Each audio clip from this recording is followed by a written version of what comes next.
माला फेरू न हरि भजू, मुख से कहूँ न राम। माला फेरू न हरि भजू, मुख से कहूँ न राम। मेरा हरि मुझे भजे, मैं पाऊं विश्राम। मेरा हरि मुझे भजे, मैं पाऊं विश्राम। मोको कहाँ ढूंढे रे बंदे, मैं तो तेरे पास में।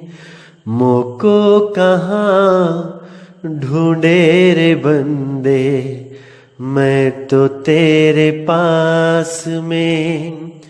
खोजी होए तुरंत मिल जाऊं, एक पल की तलाश में।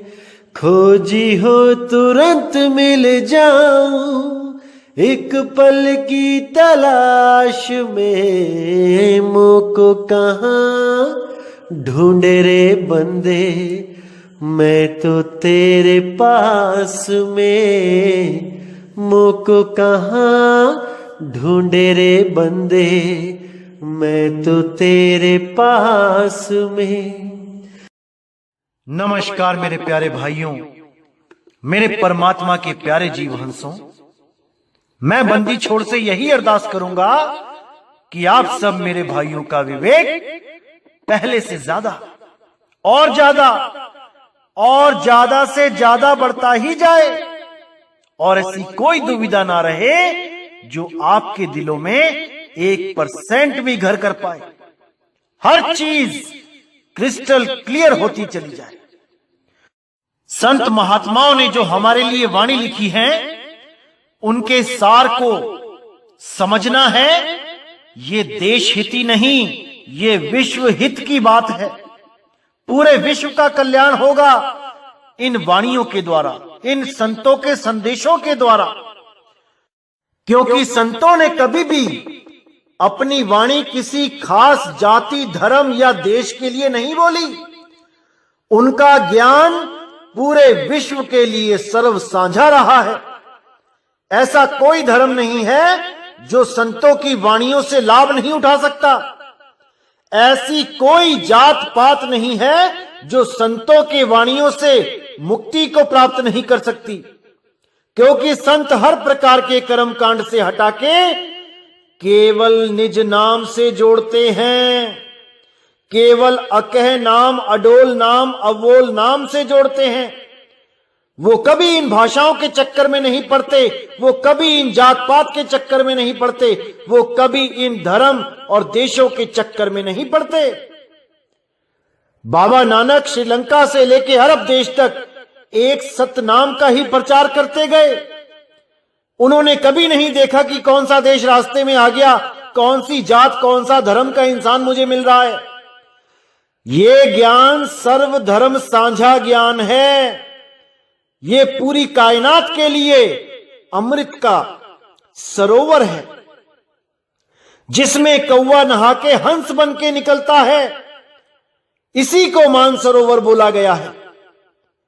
तो मेरे भाई, पूरा विवेक लगाना है, पूरा विचार करना है कि संतों ने हमें कौन सा रास्ता दिखाना चाहा और अज्ञानतावश हम किस रास्ते पे चल पड़े। तो आज रविदास जी की वाणी को समाप्त करेंगे। तो क्या कहती है वाणी? इटली में कोहराम मचेगा, लंदन सागर में डूबेगा। युद्ध तीसरा प्रलयंकारी, जो होगा भारी संहारी। तो मैंने आपको बता दिया था कि इटली में कोहराम क्यों मचेगा। अब बताते हैं कि लंदन सागर में डूबेगा। ये कौन से सागर में डूबेगा? ये चिंता के सागर में डूबेगा, शोक सागर में डूबेगा। पर क्यों डूबेगा? क्योंकि आपको पता है कि इंग्लैंड के प्रधानमंत्री और वहां के जो राजा हैं, राजकुमार, उन दोनों को कोरोना वायरस का टेस्ट पॉजिटिव आ गया है। दोनों ही कोरोना वायरस से पीड़ित हो चुके हैं। जब वहां के राजा, वहां के प्रधानमंत्री ही इस रोग से ग्रसित हो गए हैं, तो आम जनता कैसे सेफ रहेगी? इसलिए पूरे देश में शोक की लहर चल रही है। पूरा देश चिंता में गुम हो गया है और पूरा यूरोप यानी सारे ईसाई इस बीमारी से, महामारी से ग्रसित हो रहे हैं। हाहाकार मचा है हर जगह।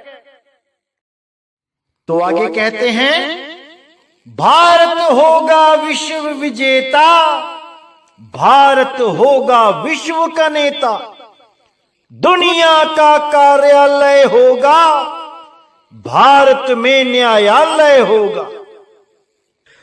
यहां पर बहुत ही ज्यादा अच्छे संकेत दिए हैं हमारे भारतवर्ष के लिए कि भारत होगा विश्व विजेता। पूरी दुनिया भारत के ऊपर निगाहें टिका के बैठेगी, क्योंकि भारत में ही सॉल्यूशन मिलेगा इस तीसरे विश्व युद्ध को खत्म करने का। भारत की वजह से ही यह तीसरा विश्व युद्ध टलेगा और किसी देश में इतना सामर्थ्य नहीं जो इस विश्व युद्ध को टाल सके।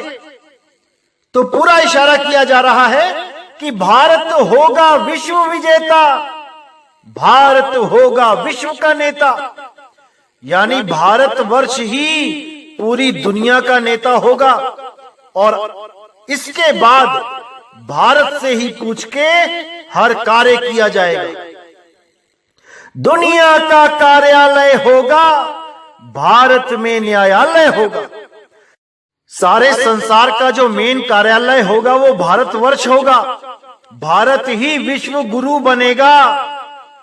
पूरा संकेत दिया गया है वाणी में। यहां तक कि अगर कोई दो देश आपस में झगड़ा भी करेंगे तो उनका न्याय भारत में होगा। न्यायालय बन जाएगा एक तरह से भारत, क्योंकि भारत ही सबको प्रेम करना सिखाएगा, भारत ही सबका कल्याण करेगा।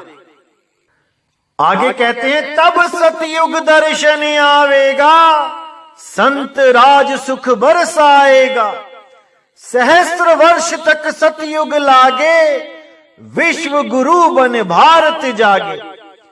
कि उसके बाद 1000 साल तक का सतयुग आएगा।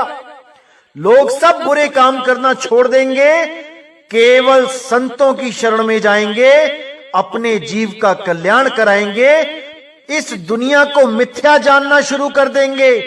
इस दुनिया में उनका मन ही नहीं लगेगा। इस दुनिया से मुक्त होने की पूरी कोशिश करेंगे। तब ऐसा संसार बनेगा जैसा आपने कभी सोचा भी ना होगा। ये सब इसी कलयुग में होगा, क्योंकि कलयुग में ही सतयुग का उदय होगा। तो भाइयों, घबराने की कोई जरूरत नहीं है।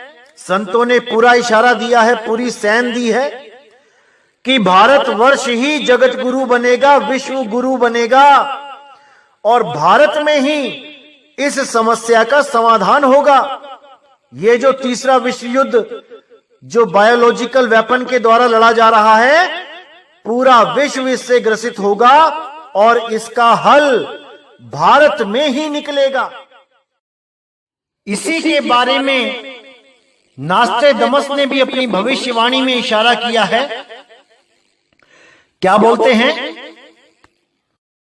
The man with the curly black beard will subdue the cruel and proud nation through skill.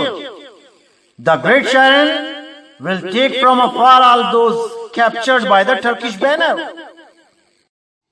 इस भविष्यवाणी में बिल्कुल साफ लिखा है कि भारत में ही एक ऐसा इंसान होगा जो कर्ली ब्लैक बियर्ड यानी घुंघराली काली दाढ़ी वाला, will subdue the cruel and proud nation, जो निर्दयी और अभिमानी देश को विल सबड्यू यानी वश में करेगा, थ्रू स्किल्स यानी अपने कौशल के दम पे, ना कि अपनी ताकत के दम पे।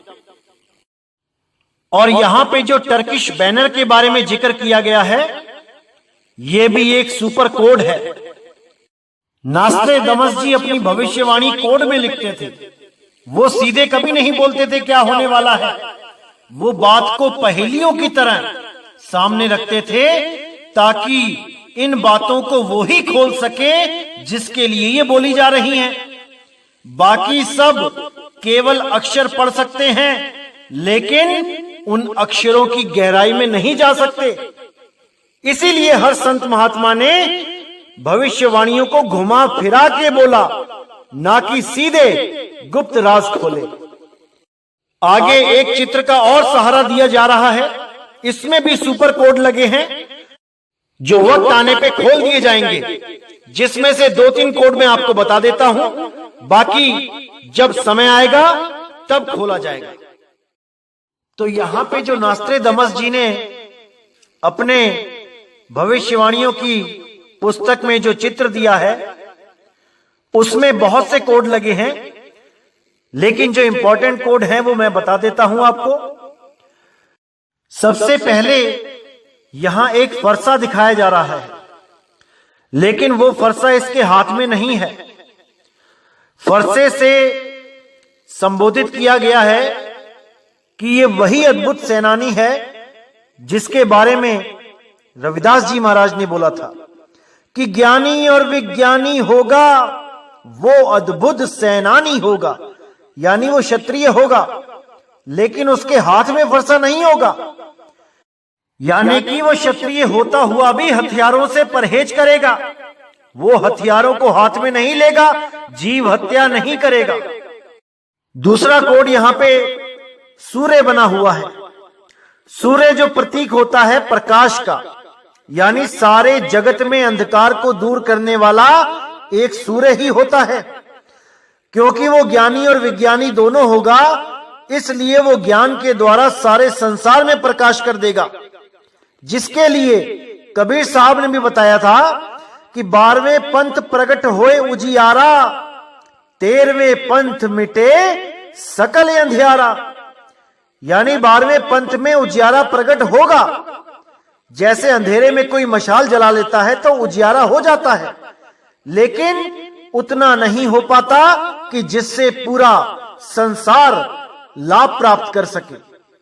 लेकिन जब सूर्य चमकता है तो पूरे संसार को वो रोशनी देता है, पूरे संसार का अंधकार दूर कर देता है।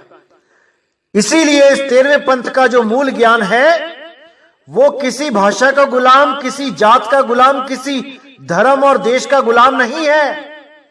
वो सारे संसार का कल्याण करने के लिए सूर्य की तरह उगा है, जो समय आने पर पूरी दुनिया को प्रकाशित करेगा, पूरी दुनिया का, पूरे संसार का अज्ञान खत्म करके भारत को विश्व गुरु बनाएगा। कोड नंबर 3 में जो आपको ये दिखाई दे रहा है, ये असल में भारत के नक्शे की तरफ इशारा किया गया है कि वो उस देश में पैदा होगा जिस देश का नक्शा ऐसे डिजाइन का होगा। चौथे कोड में एक आदमी और एक बच्चा दिखाई दे रहा है, जो लहरों के बीच से उस बच्चे को निकाल के लेके जा रहा है। यानी कि वो शब्द की शक्ति से बहुत से पुत्र बनाएगा और भवसागर की भयंकर लहरों से निकाल के उनको मुक्ति की तरफ लेके जाएगा।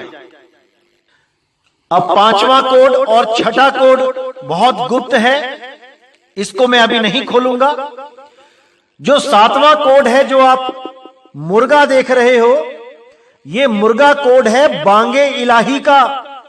यानी वो बांगे इलाही जब पूरे विश्व में अपना डंका बजाएगी, पूरे विश्व को जगाएगी, तो सारा विश्व एक झंडे के नीचे, एक भाषा के नीचे, एक पंथ के नीचे खड़ा हो जाएगा और सारी दुनिया में केवल सतनाम का डंका बजेगा, एक परमात्मा के नाम का डंका बजेगा। सब जात पात, भाषाएं, धर्म सब खत्म हो जाएंगे और केवल एक नाम चलेगा और वो नाम होगा सतनाम। उसी सतनाम को अलग अलग भाषाओं में कोई ट्रू नेम कहता है, कोई लोगोस कहता है, कोई टाओ कहता है, अन्य अन्य भाषाओं में इसको अलग अलग तरीके से जाना जाता है, लेकिन ये शक्ति एक ही है जो सारे ब्रह्मांड को चला रही है। तो सारे भेदभाव खत्म करके हर आदमी उस शक्ति से जुड़ने के लिए ललायत हो जाएगा, उस शक्ति से जुड़ने के लिए तन मन धन से लग जाएगा और तब सारे संसार में सतयुग जैसा माहौल हो जाएगा। कोई किसी से झगड़ा नहीं करेगा, कोई किसी से नहीं लड़ेगा, सबके सब अपनी भक्ति करेंगे, अपने परमात्मा को प्राप्त करने की कोशिश करेंगे। अब जो 8वां कोड लगा है, ये बहुत ज्यादा गुप्त कोड है। ये जो डंडा पकड़ रखा है हाथ में, असल में ये डंडा ही तीसरे विश्व युद्ध को खत्म करने के लिए काम में आएगा। इस डंडे के बिना ये तीसरा विश्व युद्ध खत्म नहीं हो पाएगा। यही डंडा सबसे इंपॉर्टेंट है, लेकिन ये डंडा क्या है ये कोई नहीं जानता।